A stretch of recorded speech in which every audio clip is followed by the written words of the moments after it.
क्या आप जानते हैं हज़रत अली रज़ियल्लाहु ताला अन्हो को अबू तराब के नाम से भी जाना जाता था, जो कि उनका पसंदीदा नाम था। हज़रत सहल रज़ियल्लाहु ताला अन्हो से रिवायत है कि हज़रत अली रज़ियल्लाहु ताला अन्हो के नज़दीक अबू तराब से बढ़कर कोई नाम महबूब ना था। जब इनको अबू तराब के नाम से बुलाया जाता तो वो बहुत खुश होते थे।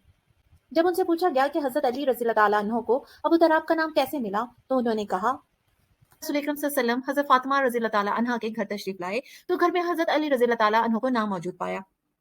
आप सल्लल्लाहु अलैहि वसल्लम ने पूछा, तुम्हारे चचा का बेटा तुम्हारा खामन कहाँ है? उन्होंने बताया, मेरे और इनके दरमियान कोई बात हो गई थी, तो मुझसे गुस्से की बात करके बाहर चले गए हैं और मेरे यहाँ कैलूला यानी दोपहर का आराम नहीं किया। रसूल अकरम सल्लल्लाहु अलैहि वसल्लम ने एक आदमी से कहा, देखो वो कहाँ है? उसने वापस आकर बताया, अल्लाह के रसूल वो मस्जिद में सो रहे हैं।